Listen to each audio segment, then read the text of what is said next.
I had renal failure in 1984, and then I was on dialysis, hemodialysis, in 1989. Until 1989, and then I had a transplant, and that lasted me 10 years, and failed just before the millennium, 1999. After that, I was on CAPD for 6 years, and then subsequently I was back on hemo again. Started PD 2006 at King's College Hospital, London. Started, and that lasted for just about 5 years. And I had one case of peritonitis just once at the very beginning, but that was it. Other than that, everything was well. I had it because I was so good at it, then they kept it in for 5 years. I wasn't getting anything out. I was going on stronger and stronger bags. They were having less and less effect, so it just basically stopped working. I stopped because I think my peritoneum has packed in and I wasn't dialyzing properly. So I had to stop and then changed to hemodialysis fistula. Well, I was on dialysis at the satellite unit in Ashton under Lyne at the time. I'd been on it for about 3 or 4 years, I think. And I'd noticed that I'd been losing my appetite, and I was getting pains in my stomach, and my abdomen was a bit swollen. And I called the doctor over on the unit, and he had a look and felt my stomach, and he said, "You've got EPS." I had no idea what that was really. So he said, "Yeah, you've got a build-up of fluid in your stomach, and it's basically because the peritoneum's interfering with the function of your gut."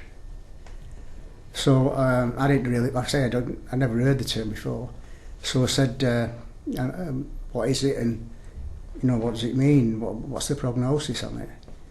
And he said, "Well, basically, with the condition of your heart being as it is, there is no prognosis. It's a terminal thing, for you in any case." It's a bit of a shock.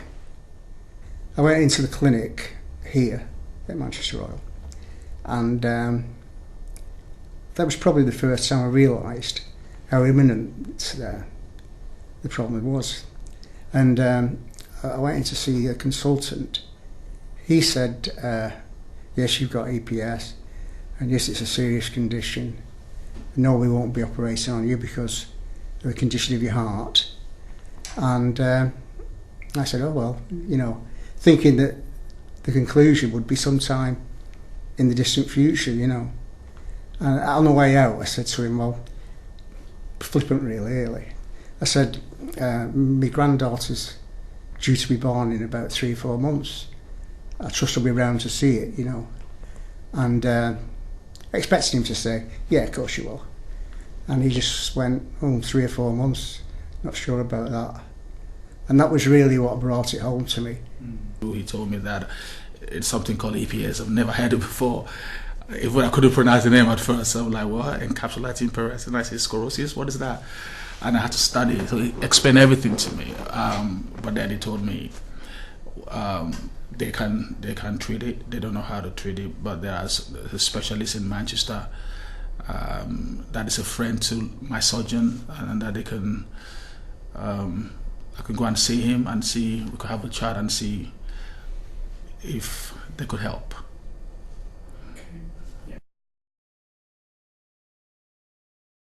I would have liked to have known when I first went on to CAPD, to be honest.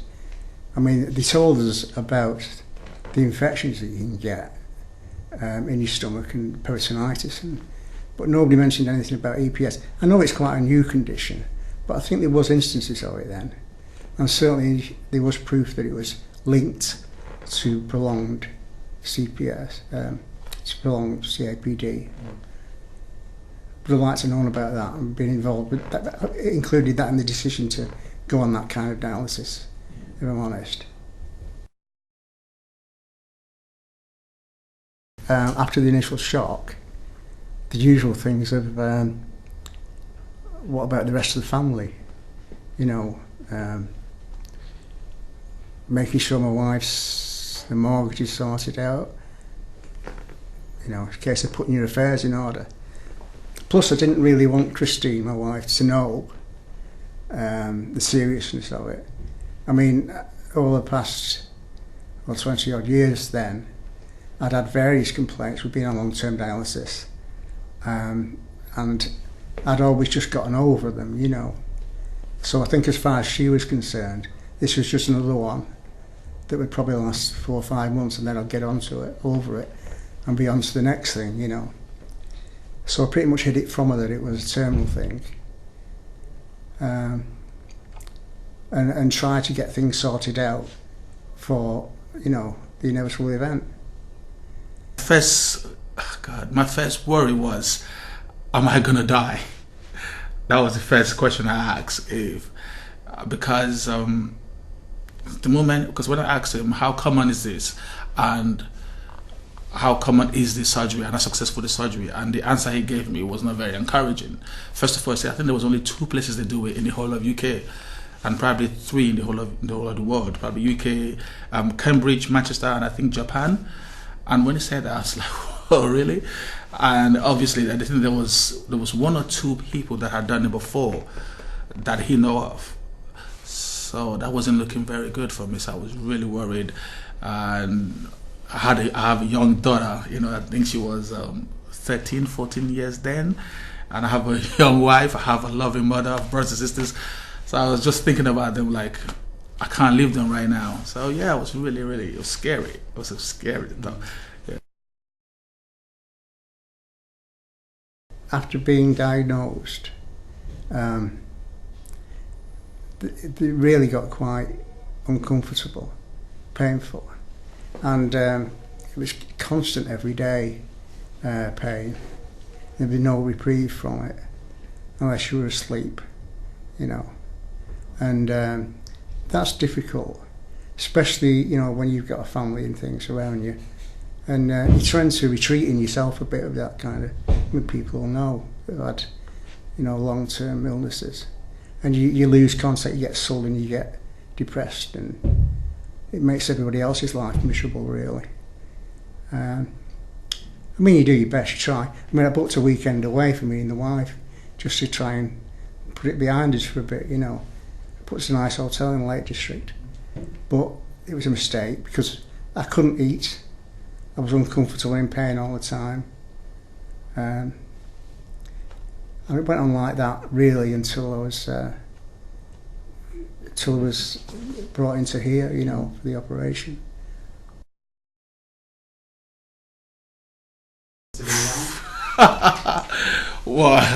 Oh God, hell no. Oh God, bringing memory back now. Oh, it was the recovery after the surgery. That was it. That was the toughest part for me. You know, preparing to go to surgery wasn't anything. I was ready to go. I was ready. I was eager to go.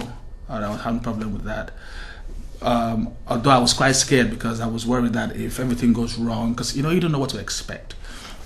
Recovery after the surgery, now that was the craziest part. That was the part that was really tough.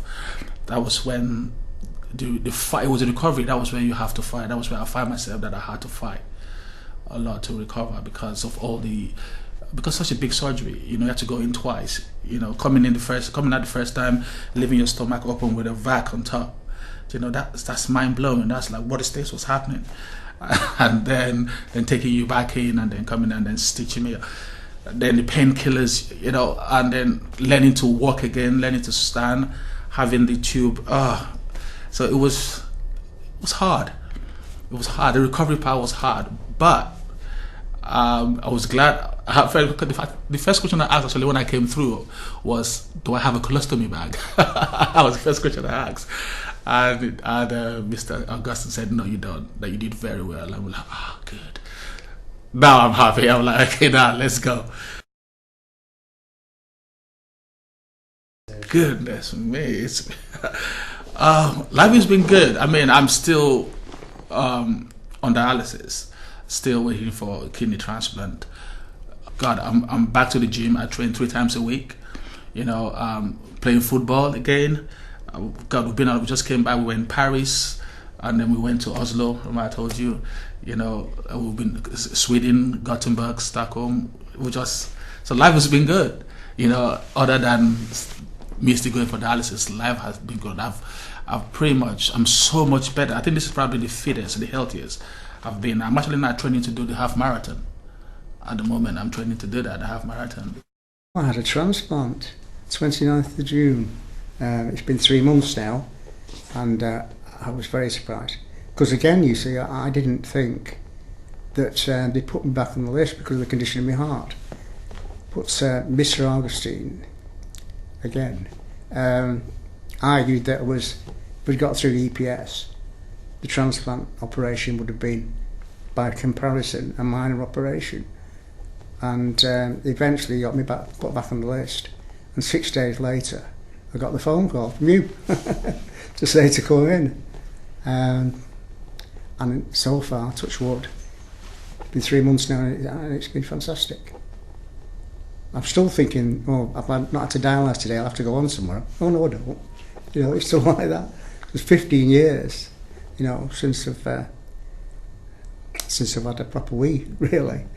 You know, certainly 15 years since I've had a decent drink, and to be able to do all that now, it's fantastic.